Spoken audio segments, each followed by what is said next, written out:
Hi hello Radhe Radhe नमस्कार मैत्रिणींनो.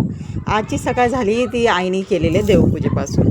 सकाळ झाली आईचं आवरून झालं की आईचं पहिले असतं देवपूजा, त्याच्यानंतर दुसरी काहीतरी कामं, आणि मग देवपूजा झाल्यानंतर आहे ना नाश्त्याच्या वेळेला आज काय नाश्ता बनवायचा असं म्हणत तिने आज बेत केला ढोकळ्यांचा. ढोकळे वगैरे पण आहे ना ते एकदम व्यवस्थित, म्हणजे तिला आहे ना माप एकदम परफेक्ट येतात काही गोष्टींची. जे ती कधी त्यावेळेस तर ना ढोकळे इडली हे असे काही पदार्थ होते ना की जे आईच्या वेळेस होते पण नाही.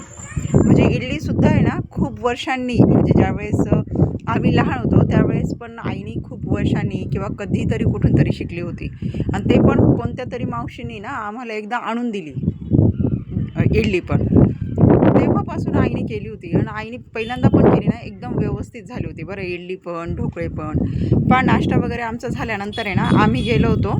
आता म्हणजे बसमध्ये जसं बायकांना आहे ना अर्धं तिकीट लागत होतं ना, तर ते काही जण म्हणतात ते बंद होणार आहे.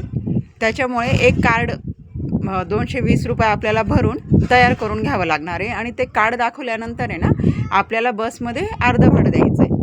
असं काहीतरी तो कार्यक्रम आहे, तर तुम्ही पण पाहून घ्या सगळ्या मैत्रिणींनो, जर तुम्ही माझा व्हिडिओ पाहतायत तर. आणि घरी आल्यानंतर आहे ना मुलीने मस्त जेवण बनवून ठेवलेलं होतं, जे मला गरम गरमच भेटलं, कारण सगळ्यांना माहिती मला गरमच जेवण आवडतं. त्याच्यामुळे तिने ना एकदम आम्ही यायच्या आधीच थोडं म्हणजे जेवण बनवून ठेवलं होतं. जेवण वगैरे झाली, थोडासा आराम केला, आणि यांची झाली होती तयारी. यांना जायचं होतं अक्कलकोट.